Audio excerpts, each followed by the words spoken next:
Halo semuanya, sebelumnya kita sudah sama-sama belajar bagaimana cara membuat database dan user di Primavera, dan kali ini selanjutnya kita akan mempelajari apa itu EPS dan apa itu OBS. Jadi tampilan Primavera ini awalnya itu kayak gini ya. Beda dengan Microsoft Project. Kalau Microsoft Project itu kita bisa langsung menuliskan aktivitas. Kalau Primavera di sini kita ada kayak grouping lagi. Ini itu yang dinamakan dengan EPS. Nah, kalau misalnya sebelumnya kita menceklis load sampel data pas bikin user yang sebelumnya, data-data ini bakal ada. Ini itu adalah sampel data. Kalau misalkan sebelumnya gak kita checklist, ini tuh kosong, gak akan ada data apa-apa. Nah, di sini saya menceklis load sampel data supaya menjelaskan tentang EPS-nya itu bisa kebayang gitu kayak gimana. Jadi di Primavera di sini ada hierarki dari project, dari database sampel data ini. Ini tuh udah ada groupingnya atau kategori dari masing-masing project. Projectnya itu ada di dalam ini. Nah, ini baru project listnya. Kategorinya ini adalah engineering dan construction. Ini kalau misalkan ini energi service, baru di sini project listnya. Manufacturing juga di sini project listnya. Jadi Primavera ini udah ada grouping berdasarkan kategori project tersebut. Jadi nanti kalau misalkan kita membuat suatu project, nanti kita masukkan kategorinya ke grup yang mana. Tapi kalau misalkan di sini belum ada grouping, dalam artian belum kita atur, atau misalkan kita load sampel datanya itu kosong, nanti kita bikin grouping baru sendiri kategorinya. Dan ini sebenarnya ini kan hanya sampel ya, tapi gak apa-apa, ini untuk supaya kita paham hierarki dari EPS ini.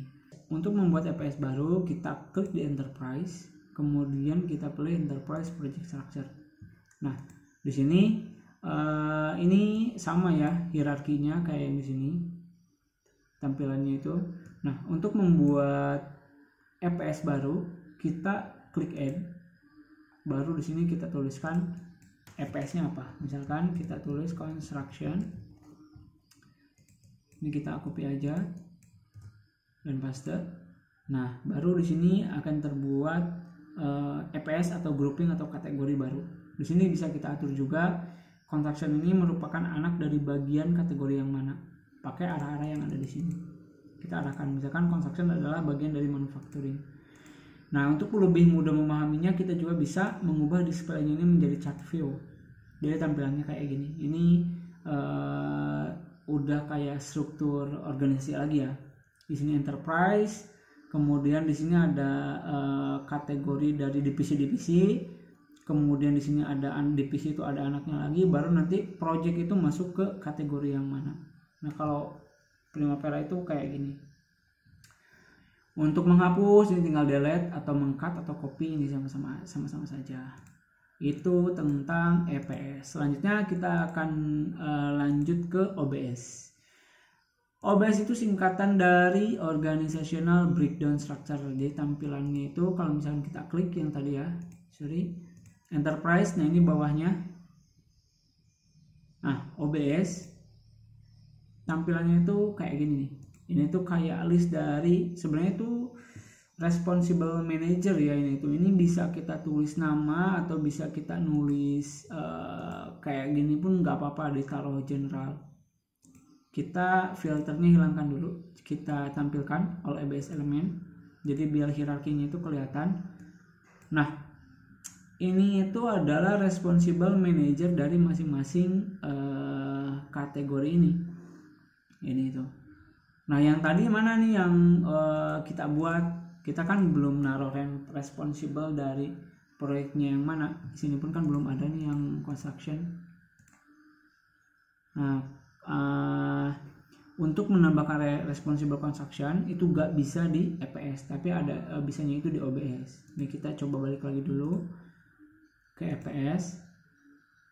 Ini tampilannya kita table view dulu. Nah, ini kan kita construction ini di bawah manufacturing.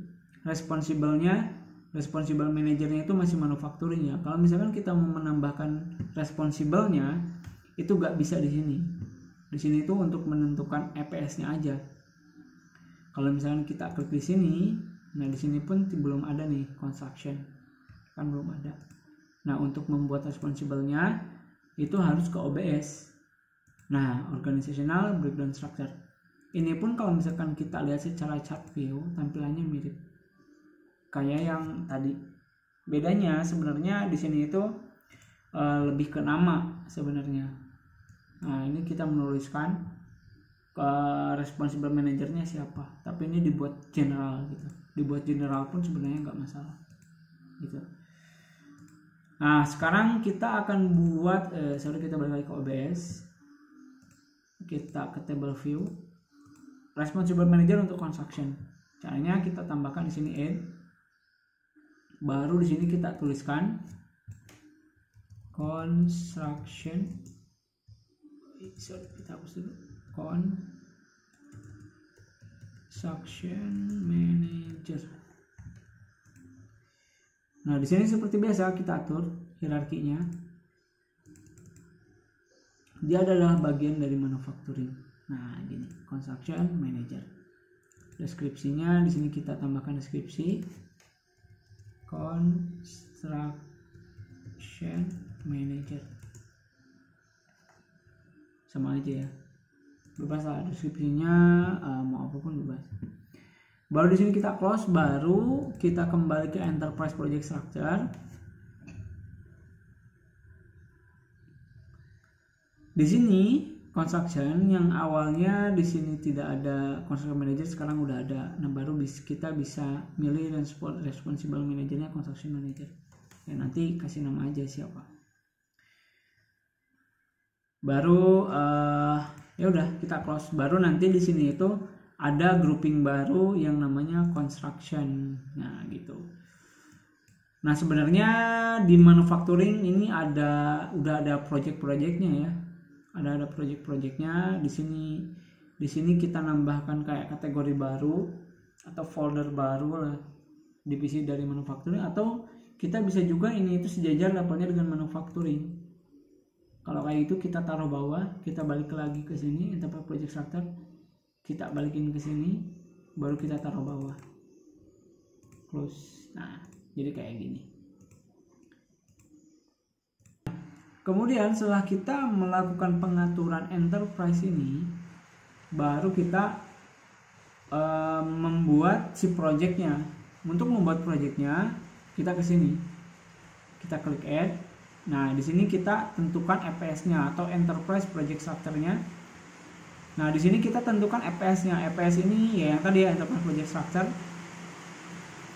Di sini kita pilih kategorinya yang mana. Kebetulan barusan karena kita udah milih construction, di sini otomatis ke construction. Nanti kita arahkan aja, kita ke construction. Kalau misalnya mau dirubah juga tinggal dirubah aja. Terus ini kita klik next. Nah ini project ID-nya apa? Misalkan seperti biasa kita ambil yang gampang dulu biar sama dengan pembelajaran sebelumnya. Ya bukan, storage tank, STG aja ya ID-nya. Kemudian di sini storage tank. Selanjutnya kita klik next. Ini kita buat misalkan sampai Februari 2024. Next lagi. Nah responsible manajernya untuk proyek ini siapa? Kalau misalkan mau menambahkan lagi, bukan construction manager, ingat ya, berarti bikinnya itu di OBS. Di sini saya sama di construction manager. Baru di sini kita klik next lagi. Ini adalah pengaturan penggajiannya, ini standar rate aja dulu. Next, baru finish. Nah, baru di sini nanti kita melanjutkan membuat WBS aktivitas nanti ada di sini di storage ini. Ini masih kosong. Kalau misalnya kita open project, nah ini masih kosong, masih belum ada aktivitas apapun. Oke. Sekian penjelasan tentang EPS dan OBS, semoga bermanfaat.